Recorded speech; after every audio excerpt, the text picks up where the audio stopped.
ప్రార్థన చేసి వేడుకొనుచున్నాను మా పరమ తండ్రి. ఆమేన్, ఆమేన్, ఆమేన్. దయచేసి అందరూ కూర్చోవలసిందిగా మనవి చేస్తున్నాను. హల్లెలూయా. ప్రభునందు ప్రియులారా, దేవుని బిడ్డలారా, దేవుడు గొప్పవాడు, సర్వశక్తిమంతుడు. ఆయన మనకు నిత్యము తోడుగా ఉండి మనకు సహాయం చేయుచున్నాడు. దేవుని యొక్క వాక్యమును ధ్యానించుకుందాం. మత్తయి సువార్త 17వ అధ్యాయము 5వ వచనము. మత్తయి సువార్త 17వ అధ్యాయము 5వ వచనము. అతడు ఇంకనూ మాటలాడుచుండగా, ఇదిగో ప్రకాశమైన మేఘము వారిని కమ్ముకొనెను. ఇదిగో ఈయన నా ప్రియకుమారుడు, ఈయన యందు నేను ఆనందించుచున్నాను, ఈయన మాట వినుడని ఒక శబ్దము ఆ మేఘముల నుండి పుట్టెను. ఈయన మాట మీరు వినుడి. ఈయన మాట మీరు వినినట్లయితే మీకు మేలు కలుగుతుంది, మేలు కలుగుతుంది. నా గొర్రెలు నా స్వరమును వినును, అవి నన్ను వెంబడించును అని వ్రాయబడింది. దేవుడు ఆయన తన ప్రజలతో మాట్లాడినట్లుగా పరిశుద్ధ గ్రంథంలో మనం చూస్తున్నాం. మన పితరులతో, పూర్వీకులతో, ప్రవక్తలతో, స్వప్నముల ద్వారా, దర్శనముల ద్వారా అనేక రీతులుగా దేవుడు తన ప్రజలతో ఆయన మాట్లాడాడు. ఈ అంచె దినములలో ఆయన తన కుమారుని ద్వారా మాట్లాడుతూ ఉన్నాడు. ఆయన కుమారుడైనటువంటి యేసు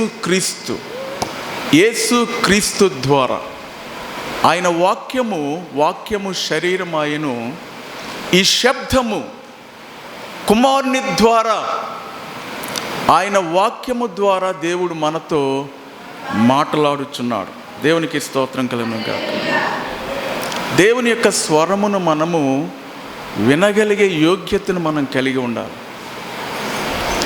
ఆయన మాట, ఆయన స్వరము వినినట్లయితే ఆహా, ఎంత ధన్యకరమైన జీవితము. ఆయన మనలను నడిపించువాడుగా ఉన్నాడు. ధర్మశాస్త్ర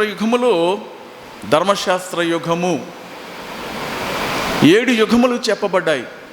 ఇప్పుడు మనము ఏ యుగములో ఉన్నామండి? మనము ఏ యుగములో ఉన్నాము? కృపాయుగములో ఉన్నాము. నిష్కల్మషమైన యుగము, మానవభరణ యుగము, ధర్మశాస్త్ర యుగము, కృపాయుగము, నీతిపాలన యుగము. ఇలాగున దాదాపుగా 7 యుగములు ఉన్నాయి. ఈ 7 యుగములు ప్రస్తుతం మనము కృపాయుగములో ఉన్నాము. ఏ విధమైనటువంటి ఆంక్షలు లేవు, నిర్బంధాలు లేవు. ఇదిగో నీవు ఇది చేయకపోతే నువ్వు మరణిస్తావు అని చెప్పుటకు వీలు లేదు. దేవుడు ఆయన కృపను మానవుల పట్ల విస్తరింపచేస్తున్నాడు. ఆయన ప్రేమను మానవుల పట్ల దేవుడు విస్తరింపచేస్తున్నాడు. ఆయన కనికరమును.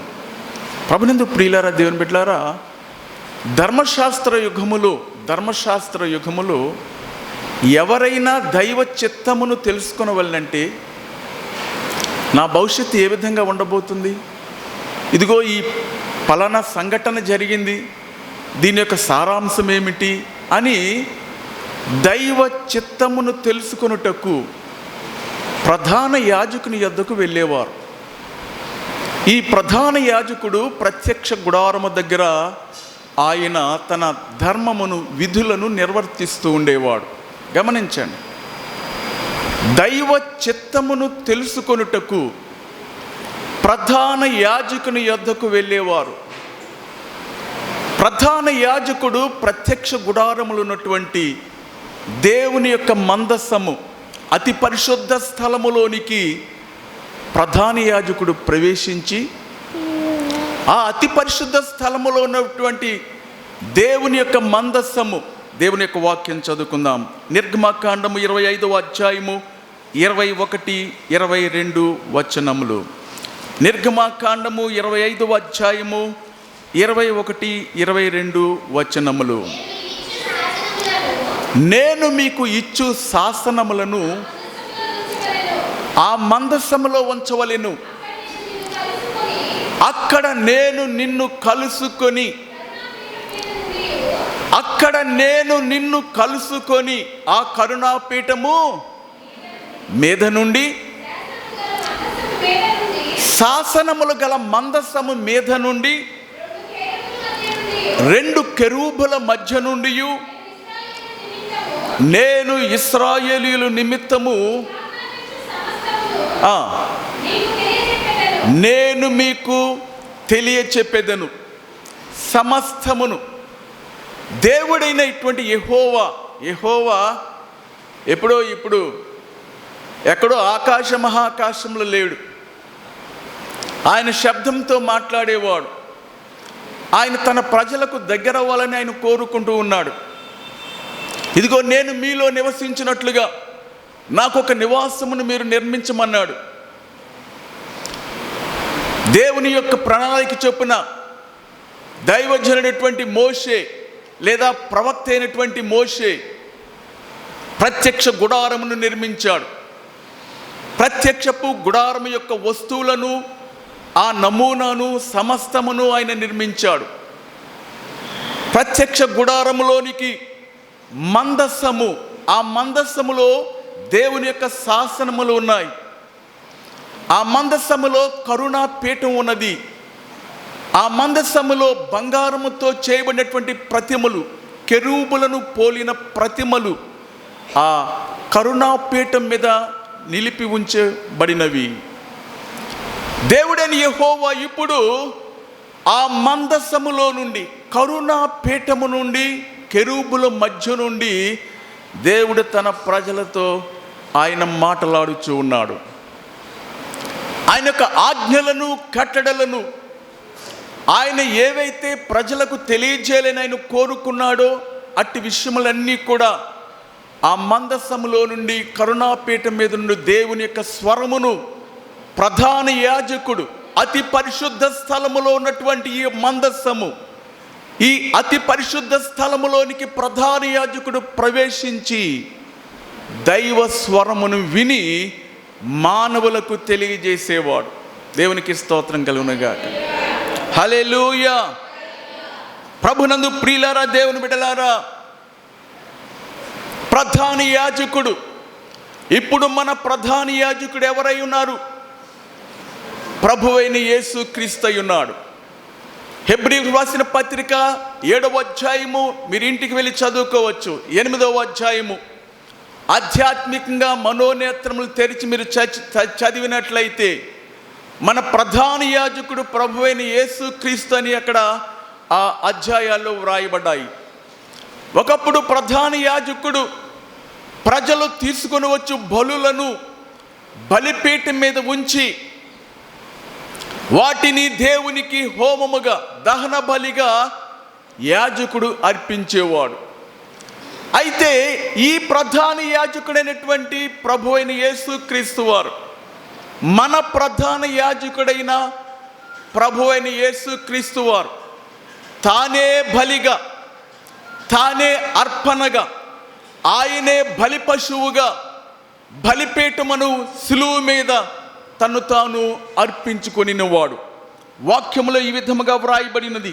హెబ్రీయులకు రాసిన పత్రిక 7వ అధ్యాయము 25వ వచనము చదువుకుందాం. అపోస్తలుడైన పౌలు హెబ్రీయులకు రాసిన పత్రిక 7వ అధ్యాయము 25వ వచనము. ఈయన ద్వారా దేవుని యొద్దకు వచ్చు వారి పక్షమున. చాలండి. ఈయన ద్వారా ఎవరి ద్వారానండి? ఈయన ద్వారా అంటే ఎవరు? యేసుక్రీస్తు ద్వారా దేవుని యొద్దకు వచ్చువారు. ఈయన ద్వారా. చాలా ప్రాముఖ్యమైన మాట. నీవు దేవుని యొక్క రాజ్యమునకు వెళ్ళాలంటే యేసుక్రీస్తే మార్గం. యేసు ప్రభు వారు చెప్పాడు, నేనే మార్గమును సత్యమును జీవమునై ఉన్నాను, నా ద్వారా తప్ప ఇంకా వేరే మార్గం లేదు, వేరే గత్యంతరం లేదు. నా ద్వారా తప్ప దేవుని యొక్క రాజ్యంలోనికి ఎవరునూ ప్రవేశించలేరు. నా ద్వారా తప్ప. ఈయన ద్వారా దేవుని యొద్దకు వెళ్ళుటకు, దేవుని యొద్దకు వెళ్ళాలంటే ప్రభువైన యేసుక్రీస్తే మార్గం అండి. యేసుక్రీస్తే ప్రధాన ద్వారమై ఉన్నాడు. ప్రభునందు ప్రియులారా, దేవుని బిడ్డలారా, దేవుడు మానవులను చూచినప్పుడు మానవులు మలినము కలిగిన వారుగా, కల్మషము కలిగిన వారుగా, పాపులుగా కనబడుతూ ఉన్నారు. దేవుడు ఎప్పుడైతే తన అద్వితీయ కుమారుడైన యేసుక్రీస్తు ద్వారా మానవులను చూచినప్పుడు మానవులు పరిశుద్ధులుగా కనపడుతూ ఉన్నారు. మానవులు యోగ్యత కలిగిన వారుగా కనపడుతూ ఉన్నారు.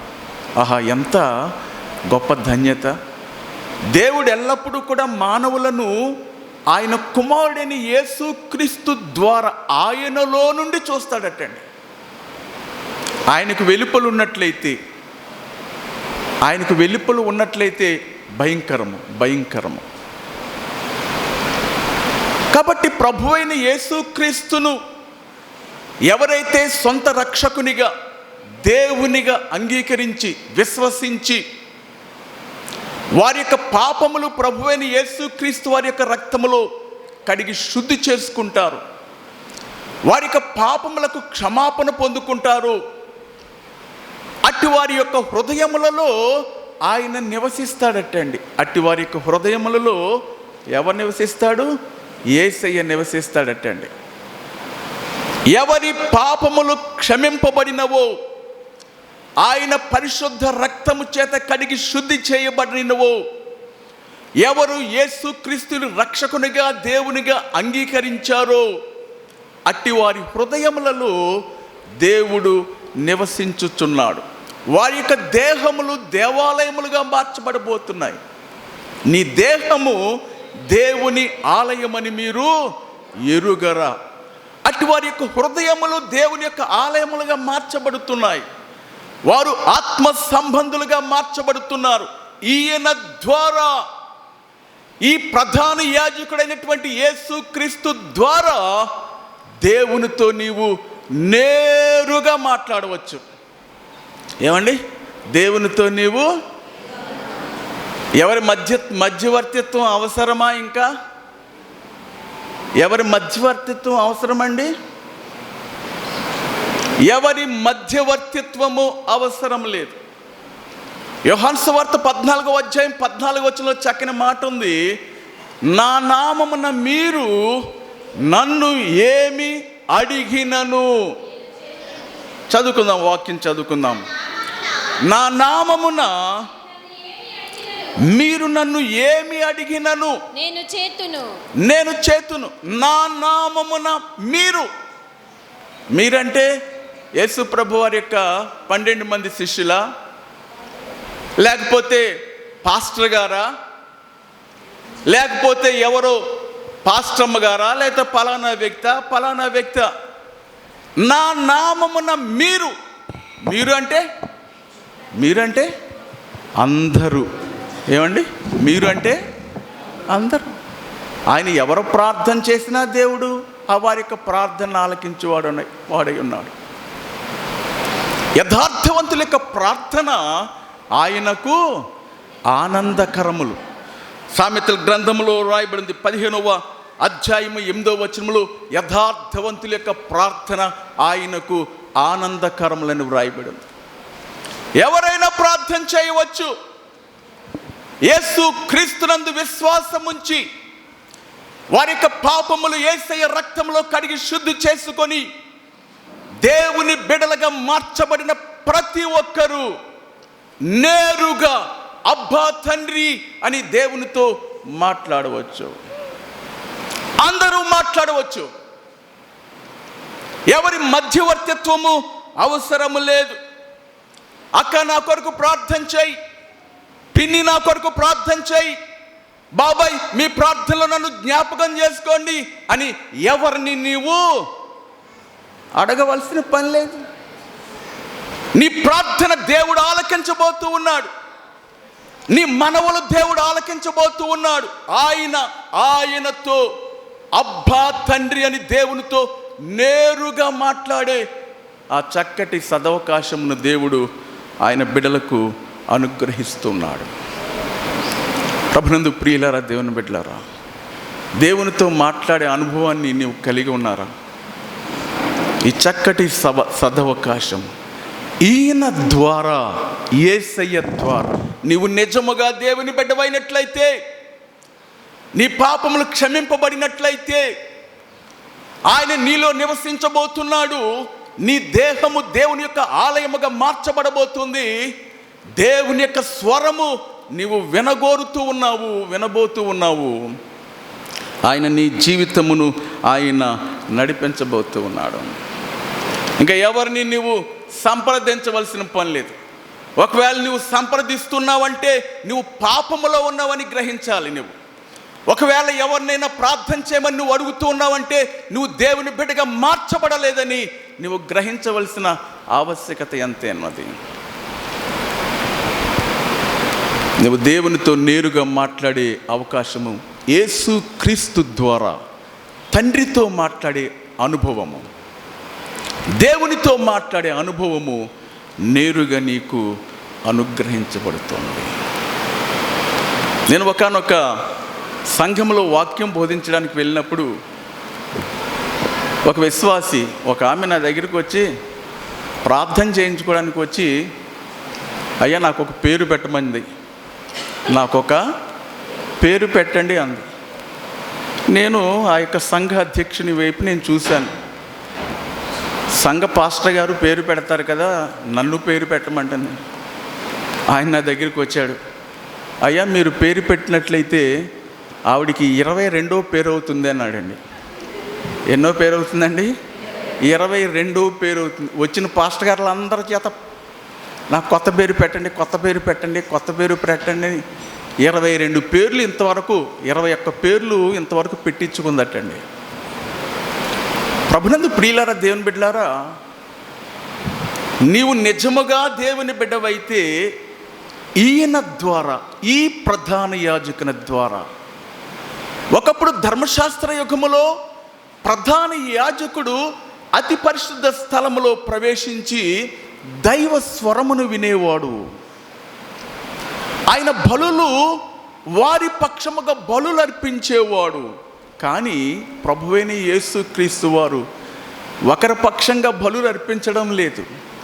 ఆయనే తనకు తాను బలి పశువుగా మార్చబడి బలిపీఠం అనబడు సిలువ మీద ఆయన ఎక్కి ఆయన హోమము చేయబడ్డాడు.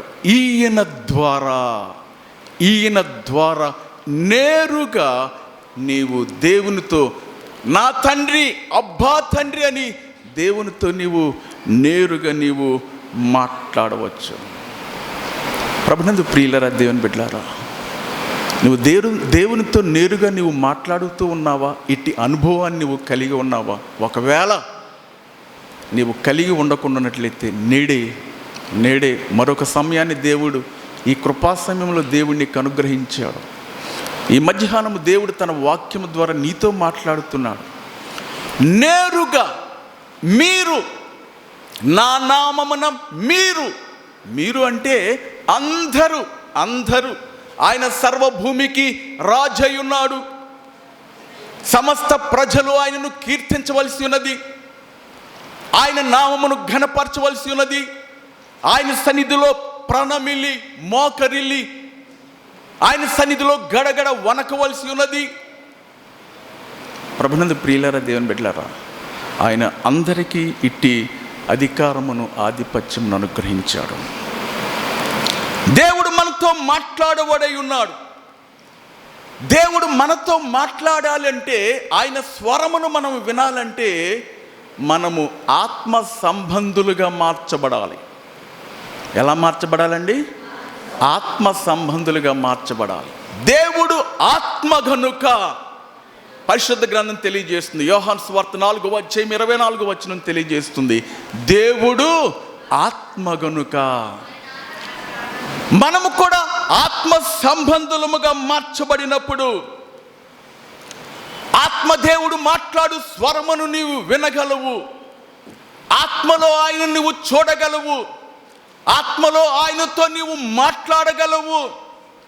ఒకవేళ నీవు ఆత్మీయంగా మృతి చెందినట్లయితే నీవు ఆత్మీయంగా గుడ్డివాడవు, ఆత్మీయంగా నీవు మోగవాడవు, ఆత్మీయంగా నీవు చెవిటివాడవు. దేవుని యొక్క స్వరం నీకు వినబడడం లేదు. ఎప్పుడు? ఆత్మీయకంగా మృతి చెందినప్పుడు. చాలామంది ఈ యొక్క దినములలో ఆత్మీయంగా మృతి చెంది దైవ స్వరమును వినలేకపోతూ ఉన్నారు. అయ్యో, ఎంత విచారకరం! ఆత్మీయంగా భ్రష్టత్వము వారి యొక్క ఆధ్యాత్మిక జీవితంలో చోటు చేసుకున్నట్టును బట్టి దేవుని యొక్క స్వరమును వారు వినలేకపోతూ ఉన్నారు.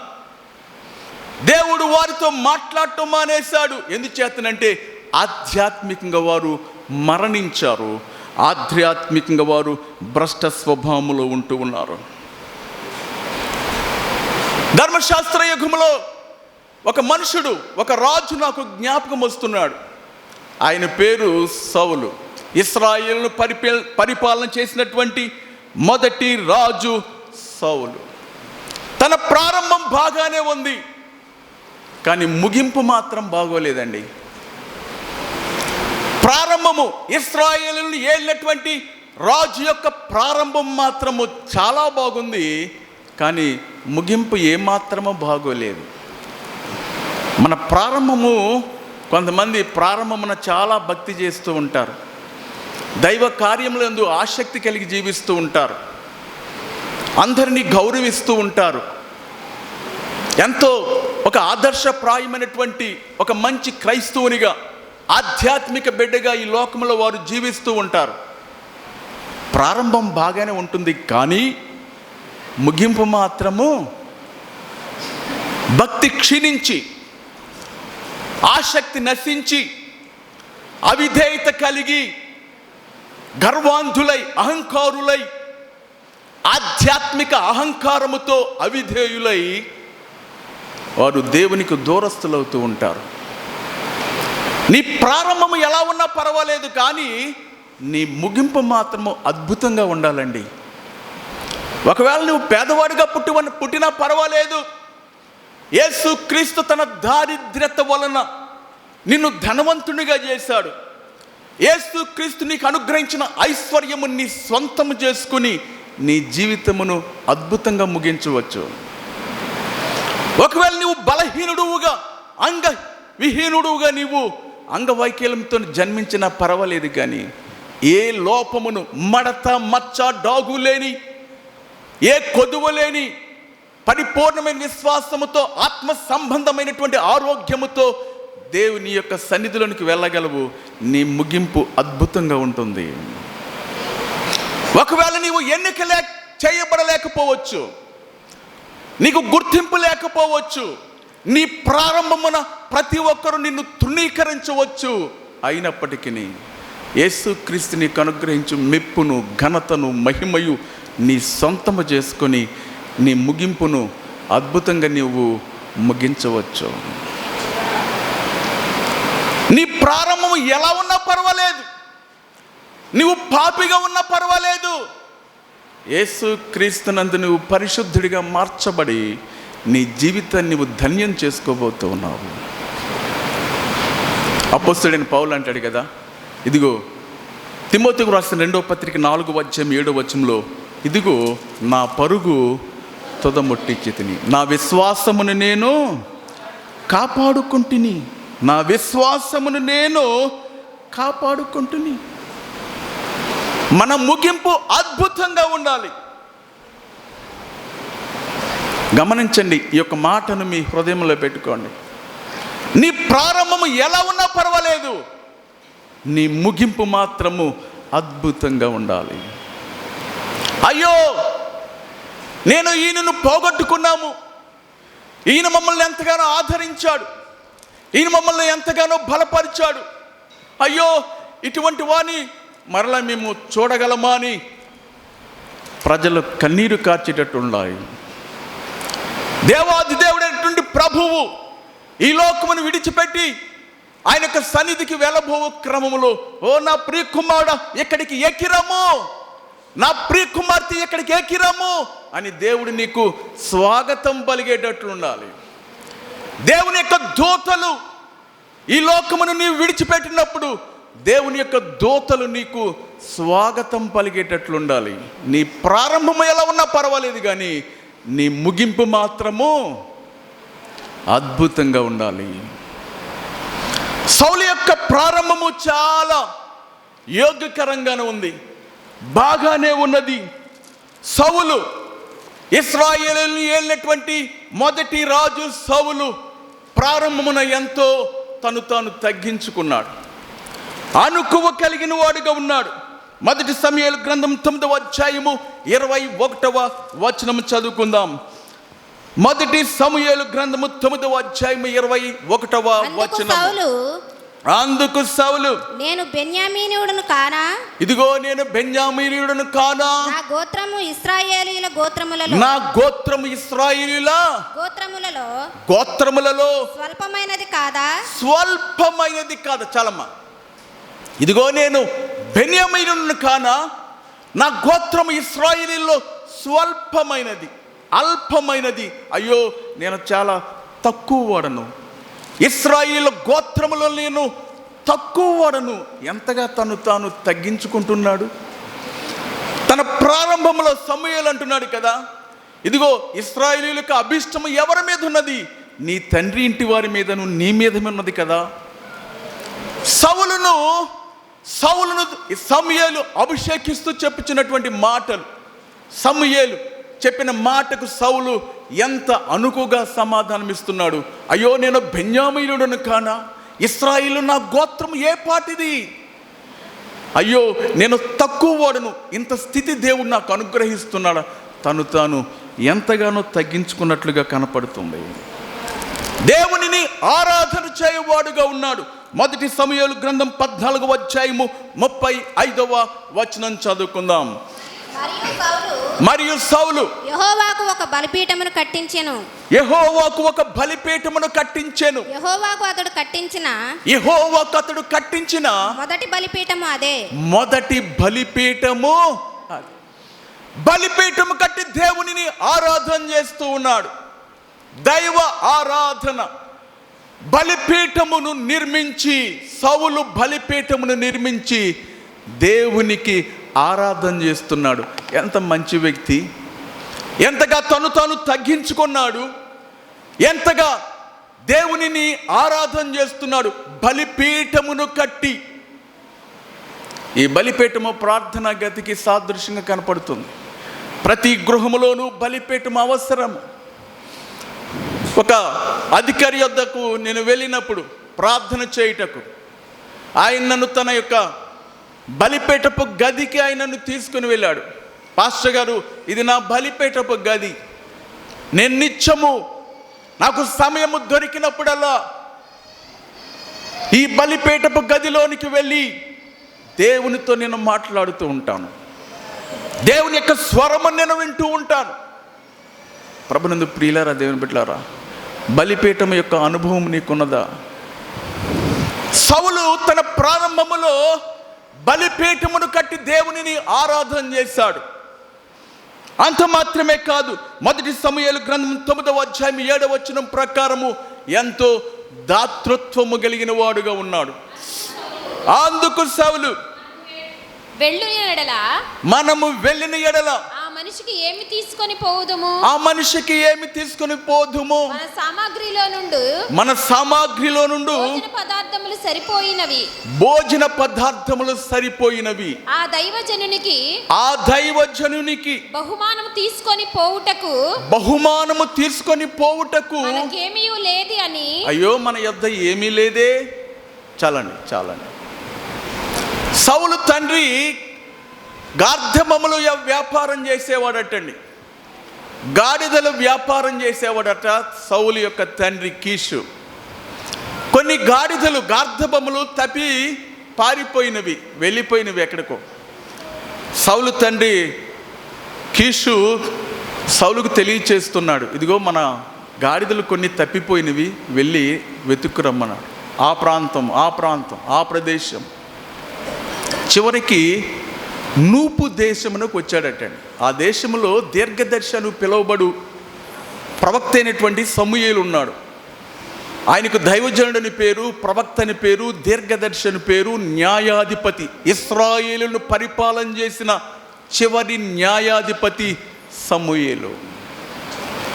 సమూయేలు యొద్దకు తనతో పాటు ఉన్నటువంటి పనివానితో చెప్తున్నాడు కదా, సరే మనం ఇంటికి వెళ్ళిపోదాము అంటే పనివాడు అన్నాడు, ఈ దేశంలో దీర్ఘదర్శి అని పిలువబడు దైవజనుడు సమూయేలు ఉన్నాడు, ఆయన యుద్ధకు వెళ్ళినట్లయితే విషయాన్ని మనకు తెలియజేస్తాడు, మన నిమిత్తం ప్రార్థన చేస్తాడు. సరే వెళ్దాం. వెళ్తే ఆ దైవజనునికి మనము ఏమి తీసుకుని వెళ్ళాలి? ఆ దైవజనునికి బహుమానముగా నేను ఏమి తీసుకుని వెళ్ళాలి?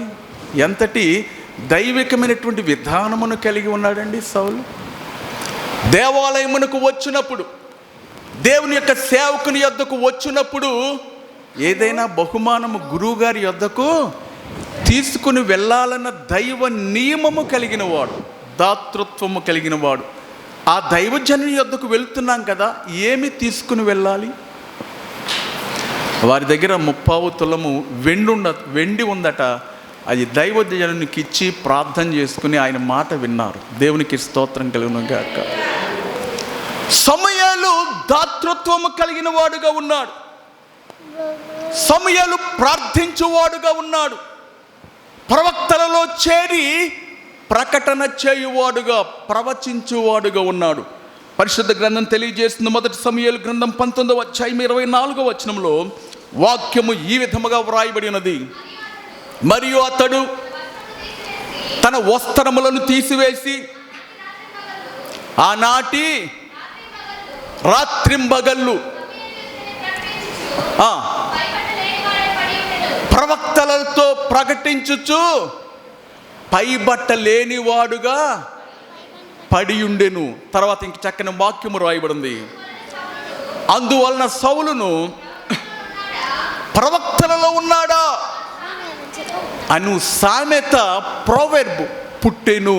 సౌలు ప్రవక్తలలో ఉన్నాడా? సౌలు ప్రకటిస్తూ ఉన్నాడా? సౌలు ప్రవచిస్తూ ఉన్నాడా? సౌలు ప్రార్థించువాడుగా ఉన్నాడు. సౌలు ప్రకటించువాడుగా లేదా ప్రవచించువాడుగా ఉన్నాడు. దేవుని యొక్క శక్తిని, ఆయన యొక్క బలమును, ఆయన యొక్క ఆత్మను పొందినవాడై శత్రువు మీద గొప్ప జయము పొందుకున్నట్లుగా మనం చూస్తున్నాం. ప్రారంభం చాలా బాగా ఉంది. ప్రారంభంలో ఎంతో తను తాను అనుకువగా ఉన్నాడు. ప్రారంభంలో దేవునికి సజీవ యాగంగా తను తాను అర్పించుకున్నాడు. బలిపీఠమును కట్టి ఆరాధన చేశాడు. దాతృత్వము కలిగి జీవించాడు. దైవ నియమములను పాటించాడు. ప్రార్థించాడు, ప్రవచించాడు. దైవ శక్తి పొందుకున్నాడు. దేవుని చేత నింపబడ్డాడు. శత్రువు మీద గొప్ప జయమును సౌలు పొందుకున్నాడు. ప్రారంభం బాగానే ఉంది, కానీ తన యొక్క ముగింపు ఏమాత్రమో బాగోలేదు. అవిధేయుడైపోయాడు. రాజైన తరువాత రాజు ఉండవలసినటువంటి విధానంలో తాను ఉండక, యాజకుడు చేయవలసిన పని, సమూయేలు చేయవలసిన పని, సమూయేలు అన్నాడు, ఇది నువ్వు లేచి గిల్గాలుకు వెళ్ళుము, 7 దినములు అక్కడ నిలిచియుండుము, నేను వస్తాను, వచ్చి దేవునికి బలి అర్పించి నేను నీకు ఏమి చెప్పాలో అది నేను నీకు చెప్తాను, ఏది తెలియచేయాలో నేను నీకు తెలియజేస్తాను. నువ్వు వెళ్ళి గిల్గాలులో 7 దినములు నీవు నిలిచియుండుము. శత్రువులేటువంటి ఫిలిష్తీయులు పైబడుతూ ఉన్నారు. ప్రజలు అయోమయ పరిస్థితులు ఉన్నారు. సమూయేలు రాక ఆలస్యమైంది. ఇప్పుడు చేయకూడని పనిని, ఏదండి? చేయకూడని పనిని. బలులు అర్పించుట యాజకుని యొక్క పని. బలులు అర్పించుట ఎవరి పని అండి? యాజకుల యొక్క పని. సమూయేలు రాక ఆలస్యమైందని సౌలే పూనుకొని బలులర్పించి దేవునిని శాంతపరచాలని కోరుకున్నాడు. అంటున్నాడు, ఏమయ్యా నువ్వు చేసిన పని? సమూయేలు వచ్చాడు, ఏమిటి నువ్వు చేసిన పని? ఇదిగో సౌలు అంటున్నాడు కదా, శత్రువు మీద పడుతున్నాడు, దేవునిని శాంతి చేయాలని, దేవునిని శాంతిపరచాలని నేనే బలులు అర్పించానన్నాడు. ఇదిగో దైవ ఆజ్ఞను నువ్వు ధిక్కరించావు. నీ రాజ్యముని యుద్ధ నుండి తీసివేయబడి ఆయన ఉద్దేశంలో నెరవేర్చగల యోగ్యుడైనటువంటికి మరొక వ్యక్తికి ఈ రాజ్యమును అప్పగించబోతున్నాడని సమూయేలు వెళ్ళిపోయాడు. అయ్యో ఎంత విచారకరం. కొంతమందికి అధికారం బాగా వచ్చినప్పుడు, పదవి ఉన్నప్పుడు, హోదా ఉన్నప్పుడు, ధనం ఉన్నప్పుడు వారి యొక్క తీరు మారిపోతుంటుంది, వారి యొక్క మాట మారిపోతుంటుంది, వారి యొక్క ప్రవర్తన మారిపోతూ ఉంటుంది, వారి యొక్క నడక సమస్తం మారిపోతూ ఉంటుంది. అయ్యో ఎంత విచారకరం. అధికారము, పదవి, ధనము వారి యొక్క స్థితిని మర్చిపోతూ ఉంటారు. వారి యొక్క సమస్తమును మర్చిపోయి వారి యొక్క అధికార బలముతోనూ ధన బలముతోనూ ప్రజలు ఈ లోకంలో ప్రవర్తిస్తూ ఉంటారు. వారి ఇష్ట ప్రకారముగా వారి యొక్క ఇష్టాలను నెరవేర్చుకుంటూ ఉంటారు. దేవుని లెక్క చేయరు, మనుషులను లెక్క చేయరు, పెద్దలను గౌరవించరు, మానవ ధర్మమును వారు అనుసరించరు, దైవ నియమములను వారు పాటించరు. ఎందుచేత? వారికి ధనము ఆ విధంగా చేయిస్తుంటుంది, వారి యొక్క పదవి ఆ విధంగా చేయిస్తుంటుంది, వారి యొక్క అధికారం ఆ విధంగా చేయిస్తూ ఉంటుంది. అయ్యో సౌలు రాజైన తరువాత దైవ నియమములను ఉల్లంఘించిన వాడై అమాలేకులను, శత్రువులను, దుష్టులను, సాతాను సంబంధులను సంహరించమంటే సౌలు సంహరించకుండా రాజైనటువంటి అగబోను పట్టుకొచ్చాడు. వారి యొక్క సంపదలని, శ్రేష్టమైన క్రొవ్విన గొర్రెలను, ఒంటెలను, గాడిదలను తీసుకుని వచ్చాడు. ప్రవక్త సమూయేలు వచ్చాడు. ఏమిటి అరుపులు శాలలో? ఏమిటి యొక్క అరుపులు? సమూయేలు అంటున్నాడు, నీ దేవుడైన యెహోవా. అక్కడ ఒక మాట వ్రాయబడి ఉంది, నీ దేవుడైన యెహోవా అంటున్నాడు సౌలు. మాట మారిపోయింది. అయ్యో నా దేవుడు, నేను ఎంతటి వాడును? నా దేవుని ఎదుటి నేను తక్కువ వాడిని కదా, నేను అల్పుణ్ణి కదా. దేవునిని ఆరాధన చేసినటువంటి సౌలు ఇప్పుడు ఏమంటున్నాడంటే, అయ్యా సమస్తమును నిర్మూలము చేసి దేవుడైన యెహోవా సెలవిచ్చిన ఆజ్ఞను నువ్వు తిరస్కరించి క్రొవ్విన వాటిని, శ్రేష్టమైన వాటిని, మందలోని వాటిని నువ్వు తీసుకుని వచ్చావు. ఇది ఎంత యోగ్యకరమైనటువంటి మాట ఇది. దేవుని మాటలు ఎప్పుడు ఖచ్చితమండి. భూమి ఆకాశమైన గతిస్తుంది, కానీ నీ దేవుడైన యెహోవా మాట ఒక్క సొన్నైనను పొల్లైనను గతింపవు. అంతే. ఆయన సర్దుకోవడానికి ఏదైతే సిటీ బస్సు కదా, ఆయన సర్దుకోవడానికి. ఇందాక ఎవరో సాక్ష్యం ఇచ్చారు, ఒక సిటీ బస్సులో 4 సిటీ బస్సులు మనుషులు ఎక్కారటండి. ఆయన మాట మార్చుటకు ఆయన మానవుడు కాడు, ఆయన పశ్చాత్తాపపడుటకు ఆయన నరపుత్రుడు కాడు, ఆయన దేవుడైనాడు. ఆయన మాట అయ్యున్నది. దేవునికి స్తోత్రం కలుగును గాక. కొంతమంది దేవునికే తెలివితేటలు చెప్పేవారు ఎక్కువైపోయారు ఈ యొక్క లోకంలో. దేవుడికి జ్ఞానం ఉందా? దేవునికి తెలివి ఉందా? ఒక మనుషుడు ఒక పొలంలో వెళ్తూ ఒక గుమ్మడికాయ పాదుల యొక్క పొలంలో వెళ్తున్నాడు.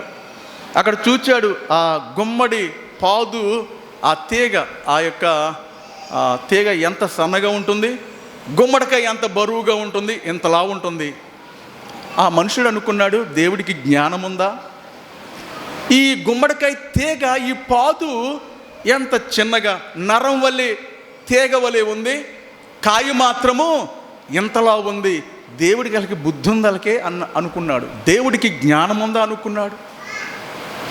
సరే వెళ్ళి తిరిగి వెళ్ళి ఒక మర్రి చెట్టు కిందనో రావి చెట్టు కిందనో కూర్చున్నాడటండి. అది చాలా పెద్ద చెట్టు. అక్కడ కాస్త నిద్ర వచ్చింది, సేద తీర్చబడ్డాడు ఆ యొక్క చెట్టు క్రింద.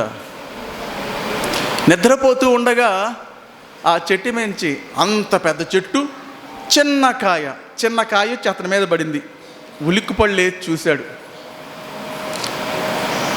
అప్పుడు అనుకున్నాడు, దేవుడు జ్ఞానవంతుడు అనుకున్నాడు, ఇంత పెద్ద చెట్టుకి ఇంత పెద్ద కాయ పెట్టినట్లయితే, ఆ ఊడి నా నెత్తి మీద పడినట్లయితే ఎలా ఉండేది నా పరిస్థితి? దేవుడు జ్ఞానవంతుడు, నేనే అజ్ఞాని అనుకున్నాడు. దేవునికి స్తోత్రం కలుగును గాక. హల్లెలూయా. దేవుడు జ్ఞానము కలిగిన వాడు. ఆయన శాసనములు నియమములు ఖచ్చితమైనవి. ఆయన మాట ప్రకారము ఆయన ఏదైతే నీకు తెలియజేస్తున్నాడో దానిని నీవు చేయవలసిన, అనుసరించవలసిన ఆవశ్యకత తప్పనిసరి. మారు మాట్లాడకుండా లేదా దేవునికే తెలివి చెప్పకుండా ఆయన మాటకు yes yes yes your honour, అయ్యా నీ విధేయుని ప్రభు, మీరు ఎలా చెప్తే నేను అలా చేస్తాను ప్రభు అని దేవునితో మాట్లాడితే ఎంత బాగుంటుంది. దైవ ఆజ్ఞను ఉల్లంఘించినటువంటి సౌలు, అసూయ ద్వేషములు. తాను రాజైనప్పుడు శత్రువుని సంహరించమని కొంతమంది తెలియజేశారు. సౌలు వీడా మమ్మల్ని వేలేది, వీడా మమ్మల్ని పరిపాలన చేసేది అని కొంతమంది శత్రువులు రాజునకు కానుకలు ఇవ్వకుండా అడ్డగించారటండి. రాజునకు కానుకలు బహుమానములు ఇవ్వకుండా కొంతమంది అడ్డగించి వీడా మమ్మలను ఏలేది, వీడా మమ్మల్ని పరిపాలన చేసేది అని కొంతమంది యువకులు ప్రగల్భాలు పలికారటండి. రాజు అయినప్పుడు, పట్టాభిషిక్తుడైనప్పుడు సౌలు కొంతమంది చెప్పారు, కొంతమంది పనికిమాలిన మాటలు మాట్లాడారు కదా, వారిని సంహరిద్దాము అంటే సౌలు అన్నాడు, ఈరోజు నేను రాజు అయ్యాను, ఏ విధమైనటువంటి రక్తపాతం చిందింపకూడదు, నేను వారిని క్షమించానన్నాడు. దేవునికి స్తోత్రం కలుగును గాక. హల్లెలూయా. తాను రాజు అయినప్పుడు పగవారిని కూడా క్షమించిన హృదయము కలిగిన సౌలు ఇప్పుడు అసూయ ద్వేషములతో నిండిపోయాడు. దావీదు మీద విషపు చూపు చూస్తూ ఉన్నాడు. దావీదుకు దేవుడు తోడుగా ఉండుటను బట్టి దావీదుకు భయపడి, నా రాజ్యం ఎప్పుడు దావీదు లాక్కుంటాడని భయపడి దావీదు మీద ఏం చూపు చూపించాడండి? విషపు చూపు, విషపు చూపు.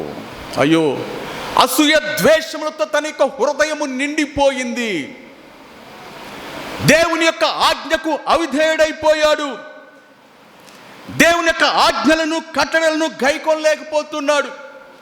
ఒకప్పుడు దైవికమైన శక్తితో, దేవుని ఆత్మతో శత్రువు మీద జయం పొందినటువంటి సౌలు, దేవుని యొక్క ఆత్మ, పరిశుద్ధ గ్రంథం తెలియజేస్తుంది, దేవుని ఆత్మ అతనిని ఎడబాసెను, విడిచిపోయెను.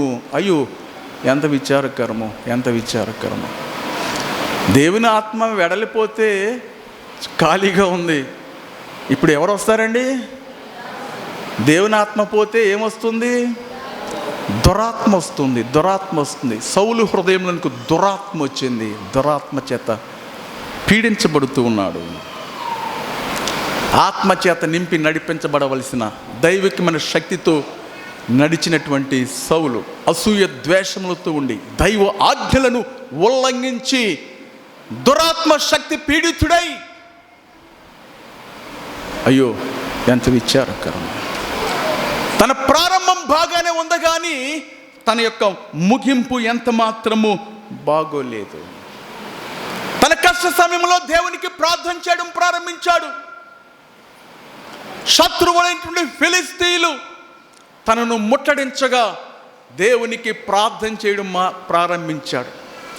దేవుని యొక్క మాట వినని సౌలు, దైవ ఆజ్ఞలను ఉల్లంఘించినటువంటి సౌలు కష్ట సమయములో, ఇబ్బందికరమైన పరిస్థితుల్లో ఇప్పుడు దేవుడు కావాల్సి వచ్చింది.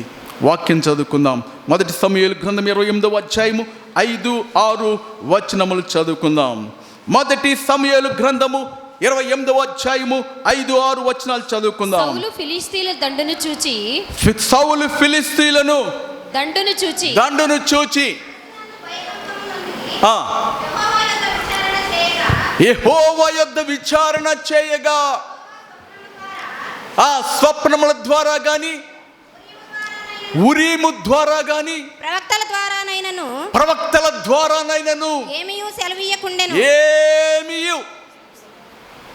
దేవుడు మాట్లాడటానికి ఇష్టపడలేదు. దేవుడికి కోపం పుట్టించాడు, దేవుడికి మనస్తాపం పుట్టించాడు. ఆయన మాట వినకుండా పోయాడు. నువ్వు పిలిస్తే పలకడానికి, నువ్వు రమ్మంటే రావడానికి దేవుడేమైనా నీ క్రిందటి వాడా? నేను ఎప్పుడు పిలిస్తే అప్పుడు రావాలి, నేను ఎప్పుడు వద్దంటే ఆయన పోవాలి.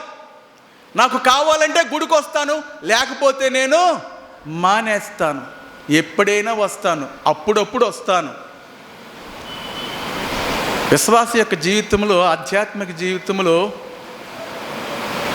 దేవాలయంతో ముడిపడి ఉండవలసిన ఆవశ్యకత ఎంతైనా ఉంది. ఎప్పుడైతే దైవ సన్నిధిని నువ్వు తిరస్కరిస్తున్నావో దేవుడు నిన్ను తిరస్కరిస్తాడు. ఇంకా సౌలు తన కష్ట సమయంలో దేవునికి ప్రార్థన చేస్తున్నాడు. ఇప్పుడు దేవాలయం గుర్తొచ్చింది. ఉరీమును తీసుకున్నాడు. ఉరీము తుమ్మీము అనేవి కొన్ని వస్తువులు.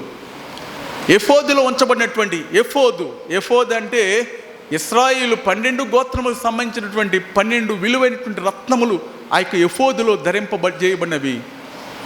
ఉరీము తుమ్మీమను వస్తువులు కూడా ఈ ఎఫోదులో ధరింపజేయబడి ప్రధాన యాజకుడు అతి పరిశుద్ధ స్థలంలోనికి వెళ్ళి దేవునికి ప్రార్థన చేసి దైవస్వరమును వింటూ ఉంటాడు. దేవుడు కలల ద్వారా కానీ, స్వప్నముల ద్వారా కానీ, ప్రవక్తల ద్వారా కానీ, ఉరీము తుమ్మీము ద్వారా కానీ దేవుడు ఎంత మాత్రమును సౌలునకు సెలవీయకుండెను. దేవుడు ఇంకా వాక్యం చదువుకుందాం. 6వ వచనము.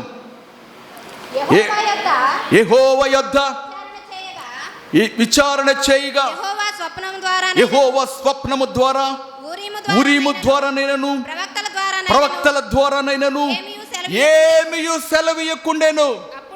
అప్పుడు సౌలు, నా కొరకు మీరు కర్ణ పిశాచములు గల ఒక స్త్రీని కనుగొనుడి, నేను పోయి దాని చేత విచారణ చేతునని తన సేవకులకు ఆజ్ఞయగా వారు చిత్తము ఎందోరులో కర్ణపిశాచము గల ఒకతే ఉన్నదని అతనితో చెప్పిరి. కాబట్టి సౌలు మారు వేషము ధరించి వేరు బట్టలు తొడుగుకొని 2 మనుషులను వెంటబెట్టుకొని పోయి రాత్రివేళ స్త్రీ యొద్దకు వచ్చి, కర్ణపిశాచము ద్వారా నాకు శకునము చెప్పి నాతో మాట్లాడుటకై నేను నీతో చెప్పువాని రప్పించమని కోరగా ఆ స్త్రీ 9వ వచనము, ఇదిగో సౌలు చేయించినది నీకు తెలిసినది కాదా? కర్ణపిశాచము గల వారిని, చిల్లంగి వారిని అతడు దేశములో ఉండకుండా నిర్మూలము చేసెను కదా. చలమా. ఇప్పుడు సౌలు దేవుడు మాట్లాడటం మానేశాడు. ఇప్పుడు దెయ్యాల దగ్గరికి వెళ్ళడం ప్రారంభించాడు. కర్ణపిశాచి, ఇవన్నీ కూడా అన్యమత సిద్ధాంతాలు, అన్యమత ఆచారాలు. కర్ణపిశాచులు, చిల్లంగి చేష్టలు, సోది చెప్పుట, గారడి విద్యలు, ఇవన్నీ కూడా అన్యమత సాంప్రదాయాలు. వీటన్నిటినీ తాను భక్తుడిగా ఉన్నప్పుడు, దేవునిని యథార్థముగా ఆరాధన చేసినప్పుడు దేశములో ఇటువంటి వారిని అందరినీ కూడా తరిమివేశాడు. చెల్లంగి వారిని తరిమివేశాడు, సోది చెప్పేవారిని తరిమివేశాడు, గారడి విద్యలు చేయువారిని తరిమివేశాడు. కర్ణపిశాచి ప్రేతాత్మలు, ప్రేతాత్మల ద్వారా చెప్పబడు ఆ జ్యోతిష్కులను, వారిని కూడా దేశము నుండి తరిమివేశాడు. ఇప్పుడు ఏ సర్వశక్తిమంతుడైన దేవుడు మాట్లాడకుండా ఉన్నట్లయితే ఇప్పుడు ఎవరి దగ్గరికి వెళ్తున్నాడండి? ఎవరినైతే దేశంలో నుండి తరిమి వేశాడో వారి యొద్దకు వెళ్ళాడు. ఏదైనా కాస్త సోది విందామని. పరిశుద్ధ గ్రంథంలో రాయబడింది, కర్ణపిశాచాలంటే వారికి ఒక పూనకం వచ్చి పూని ఏవేవో మాటలు మాట్లాడుతుంటారు. కర్ణపిశాచులు ప్రేతాత్మలు పిశాచి సంబంధమైనటువంటి ఆత్మలు వారి కలిగిన వారై వారు మాట్లాడుతూ ఉంటారు, సేద తీర్చబడుతూ ఉంటాడు.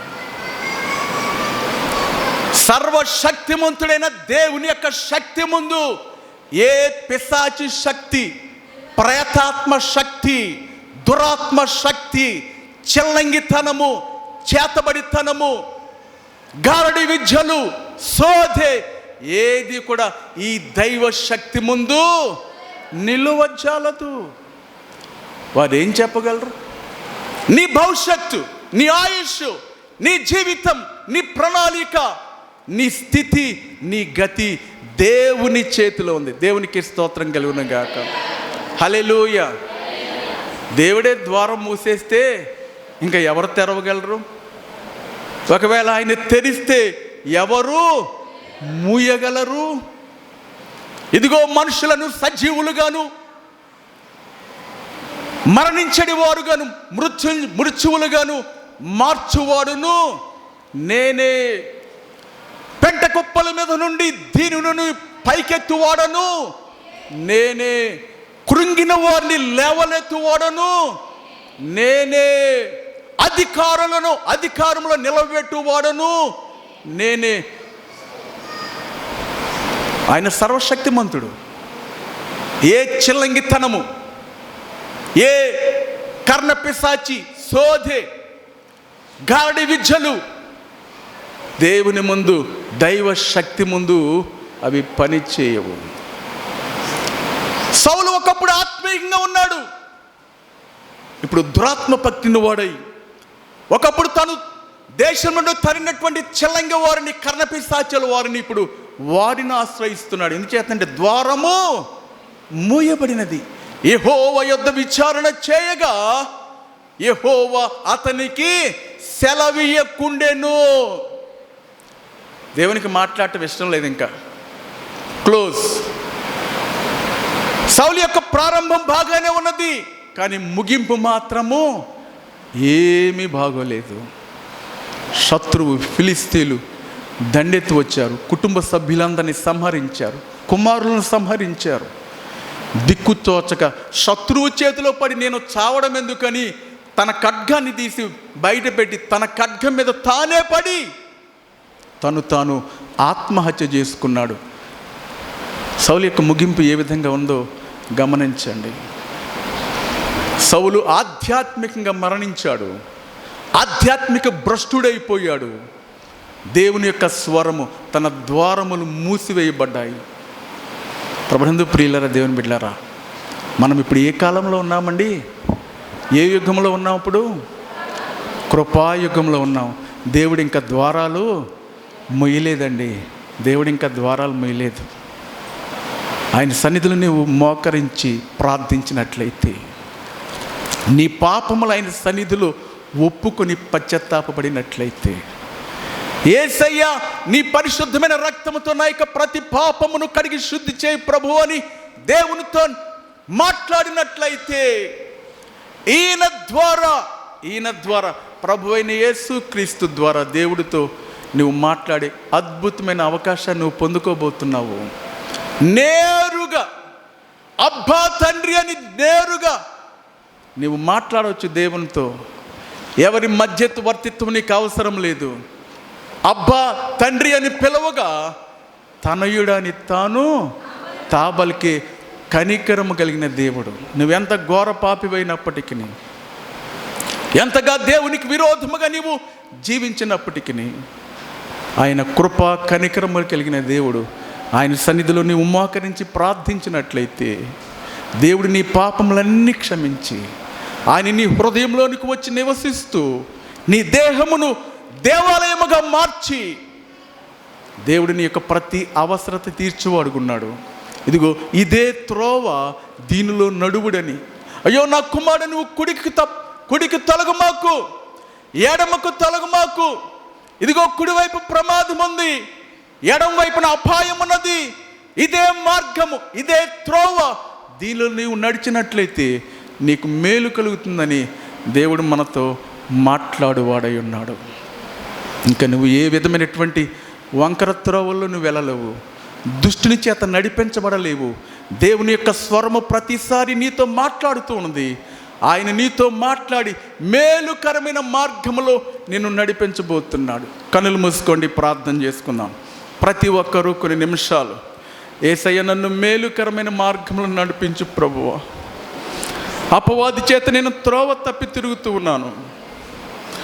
అయ్యో, నా జీవితంలో నా పరిస్థితి నేను మర్చిపోయాను. నా ప్రారంభంలో నేను మంచిగానే భక్తి చేశాను. నా ప్రారంభంలో నేను మీ కార్యముల పట్ల నేను ఎంతో ఆసక్తి కలిగి ఉన్నాను. అయ్యో, నా యొక్క భక్తి క్షీణించిపోయింది, నా ఆసక్తి నశించిపోయినది. నేను అవిధేయుడిగా ఉన్నాను, దిక్కులేని వాడిగా ఉన్నాను, నిస్సహాయుడిగా ఉన్నాను, మనుషుల చేత తృణీకరింపబడిన వారుగా ఉన్నాను. శత్రువు నా చుట్టుముట్టి నన్ను సంహరించాలని చూస్తున్నాడు. యేసయ్య, నా ఎడల కనికరం చూపు ప్రభువా. అలనాడు సౌలు మాట్లాడినప్పటికీ, దేవుని యొద్ద విచారణ చేయుటకు ఆయన సన్నిధికి వెళ్ళినప్పటికీ దేవుడు సౌలును తిరస్కరించాడు. సౌలు అవిధేయుడైపోయాడు, దైవ ఆజ్ఞలను ఉల్లంఘించాడు. దాతృత్వం కలిగిన జీవించిన సౌలు ఇప్పుడు అసూయ ద్వేషములతో నింపబడిన వాడుకున్నాడు.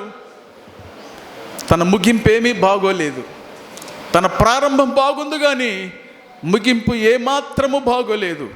తనకు తాను తన ఖడ్గం మీద పడి తనకు తాను ఆత్మహత్య చేసుకున్నాడు. అయ్యో, ఎంత విచారకరమో. పౌలు అంటున్నాడు కదా, ఇదిగో నేను మంచి పోరాటం పోరాడి తిని, నా పరుగు తుదముట్టించి తిని, నా విశ్వాసమును నేను కాపాడుకుంటుని. ఇటు శ్రేష్టకరమైనటువంటి ధన్యకరమైనటువంటి అనుభవం నీలో ఉన్నదా? నీవు దేవుని చేత నడిపించబడుతూ ఉన్నావా? లేకపోతే నీ స్వబుద్ధిని ఆధారము చేసుకుని నీవు నడుచుతూ ఉన్నావా? ఇదిగో, నీవు జ్ఞానినని నీవు అనుకొనవద్దు అని సామెతల గ్రంథకర్త అంటున్నాడు. నేను జ్ఞానిని కదా అని నీవు అతిశయించమాకు. నీ జ్ఞానమేం పాటిది? దేవుడే నీ యెహోవా యందు పూర్ణముగా నమ్మకముంచి ఆయనను పరిపూర్ణముగా విశ్వసించినట్లయితే, ఆయన అధికారము నీవు ఒప్పుకున్నట్లయితే, ఆయన చేత నీవు నడిపించబడుతూ ఉన్నట్లయితే, ఆయన్ని నీ చేయి పట్టుకున్నప్పుడు, ఆయన చేతికి నీ చేయిను అందించినప్పుడు ఎట్లయితే దేవుడు నిన్ను మేలుకర మార్గంలో నడిపించబోతున్నాడు. ఉన్నతమైన స్థితికి నిన్ను తీసుకుని వెళ్ళబోతున్నాడు. దేవుడు నీ పట్ల ఉన్నతమైన ఉద్దేశములు కలిగి ఉన్నాడు, ఉన్నతమైన ఆలోచనలు కలిగి ఉన్నాడు, ఉన్నతమైన తలంపులు కలిగి ఉన్నాడు. దేవుడి యొక్క కార్యములు నీ పట్ల దేవుడు జరిగించుటకు ఆయనకు నీవు అవకాశం ఇచ్చినట్లయితే, ఆయన స్వరం విన్నట్లయితే, ఆయన పరిపాలన నీవు అంగీకరించినట్లయితే దేవుడిని నిన్ను నడిపించబోతున్నాడు, ఆశీర్వదించబోతున్నాడు. ప్రార్థన చేసుకుందాం. ప్రేమ కలిగిన తండ్రి యేసయ్య, మీకు స్తోత్రాలు. ఇంతవరకు మీ దివ్యమైన సన్నిధి మీరు మాకు అనుగ్రహించారు, మీకు స్తోత్రాలు తండ్రి. ఇదిగో, ఈయన నా ప్రియకుమారుడు, ఈయన మాట మీరు వినుడి. అవును ప్రభువా, మీ మాట మేము విన్నట్లయితే మాకు మేలు కలుగుతుంది తండ్రి. మేము యోగ్యులముగా ఈ లోకములో మేము జీవించగలం తండ్రి. మీరు మాట్లాడాలి, మేము వినాలి ప్రభువా. అట్టి ధన్యత ప్రతి ఒక్కరికి అనుగ్రహించవలసిందిగా ప్రార్థన చేస్తున్నాను. ఈ వాక్యమును మీ ప్రజల యొక్క, మీ బిడ్డల యొక్క హృదయములలో ముద్రించవలసిందిగా ప్రార్థన చేస్తున్నాను స్వామి. వాక్య ప్రకారం నడుచుటకు మీరు సహాయం చేయండి ప్రభువా. ఒకప్పుడు ఆధ్యాత్మికంగా మృతి చెందిన వారు మీ స్వరమును వినలేకపోతున్నారు ప్రభువా. ఈ కృపాయుగములో ఇంకా మీరు ద్వారములు ముయ్యకుండా ఇంకా తెరిచే ఉన్నారు. బూదిగంత నివాసులారా అని పిలుస్తున్నారు. ఇదిగో, ఎవడు నా స్వరం విని తలుపు తీయునో నేను లోనికి వచ్చి వారితో నేను భోజనము చేయొద్దును అంటున్నారు ప్రభువా. తలుపు యొద్దండి ఇప్పటికి మీరు తట్టుచూ ఉన్నారు స్వామి. మీ స్వరము విని వారికి హృదయములను తెరచి వారి హృదయములో మీకు స్థానం ఇచ్చుటకు మీరు సహాయం చేయవలసిందిగా ప్రార్థన చేస్తున్నాను స్వామి. ప్రతి ఒక్కరిని మీరు దీవించండి, ఆశీర్వదించండి. వ్యాధిగ్రస్తులు, రోగులు, బలహీనులను మీరు